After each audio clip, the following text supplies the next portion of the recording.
গুরুতর অভিযোগ সিউড়ি পুরপ্রধানের বিরুদ্ধে। বিচারকের সই জাল করে এফিডেভিট জন্ম সার্টিফিকেট ইস্যু করার অভিযোগ বিজেপি নেতা জগন্নাথ চট্টোপাধ্যায় এবং পাল্টা কটাক্ষ পুরপ্রধান উজ্জ্বল চট্টোপাধ্যায়।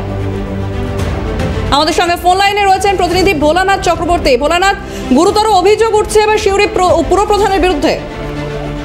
দেখো, যখন এসআইআর কাজ চলছে সেই সময় কিন্তু এরকম একটা অভিযোগ নিয়ে এসেছেন বিজেপি নেতা জগন্নাথ চট্টোপাধ্যায়। তিনি যেটা বলেছেন যে সিউড়ি বিধানসভা এবং জেলা বিভিন্ন জায়গায় দেখা যাচ্ছে যে এপিডিবিটি গুলো করা হচ্ছে।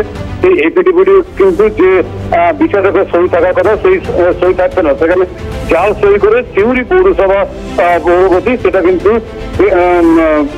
বার্থ সার্টিফিকেট দিচ্ছে। ফলে এমনই অভিযোগ করেছেন এবং সেই বার্থ সার্টিফিকেট নিয়েই কিন্তু এসআইআর নাম তোলা হচ্ছে। ফলে তিনি আরো বলেছেন যদি এই ধরনের নাম ফাইনাল লিস্টে থেকে থাকে তবে সেই নামগুলো বাদ দেওয়ারও তিনি চেষ্টা করবেন বলে জানিয়েছেন। তবে এই বিষয় নিয়ে কিন্তু কটাক্ষ করতে ছাড়েননি পৌরসভার চেয়ারম্যান। তিনি যেটা বলেছেন যে তিনি এখানে থাকেন না, অর্থাৎ এখানকার কারা বাসিন্দা বা এখানকার কারা থাকে সেটা উনি না জানার জন্য এই ধরনের কথা বলেছেন। অর্থাৎ এই নিয়ে কিন্তু চর্চা শুরু হয়েছে বলাই যেতে পারে। বেশ, ধন্যবাদ ভোলানাথ। ফোন লাইনে ছিলেন প্রতিনিধি ভোলানাথ চক্রবর্তী। আমরা শুনবো যে বিজেপি নেতা জগন্নাথ চট্টোপাধ্যায় তিনি কি অভিযোগ করছেন। আমরা সিউড়ি বিধানসভাতে প্রতিটি বুথে ভারতীয় জনতা পার্টির কার্যকর্তারা নিরাড়ম্বরে কোনো আড়ম্বর ছাড়া এইভাবে মানুষের সহায়তা করছে। এবং আপনারা দেখছেন কিভাবে সাধারণ মানুষ আমাদের শিবিরগুলিতে আসছে, আমাদের কার্যকর্তারা বসে বসে সারাদিন ধরে এইভাবে ফর্ম ফিল আপ করছে।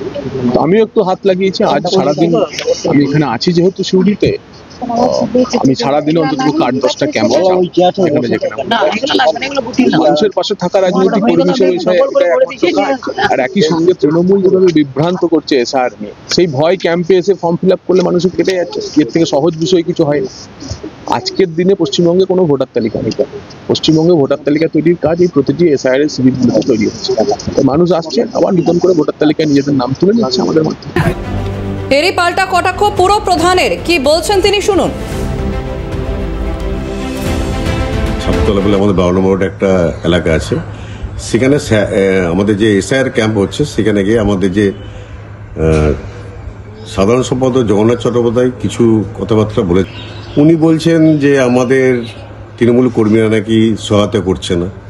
কিন্তু ওনার জানা উচিত ছিল, উনি তো এখানে থাকেন না, ওনাদের বাইরে থাকেন, কলকাতা থাকেন, মাঝে মাঝে এখানে সুবিধা আসেন। তো ওনার জানা উচিত যে তৃণমূল কর্মীরা আমাদের খুব সচেতন, বিভিন্ন আমাদের হিন্দু হোক মুসলিম হোক খ্রিস্টান হোক তাদের পাশে বিভিন্ন সহায়তা ক্যাম্পগুলো করছে। হ্যাঁ, ফর্ম ফিল আপের ক্ষেত্রে একটু অ্যাভয়েড এই জন্যই তৃণমূল কর্মীরা করছে, যদি কোনো ভুলভ্রান্তি হয় তার জন্য আমাদের এক্সপার্টরা আছে, তারা একটু এই এসআইআর ফর্ম বিলি করার পর তারা দেখবে প্রত্যেকটি ওয়ার্ডে যেগুলো ক্যাম্প আছে তারা গিয়ে আমাদের লোকরা বসে করবে।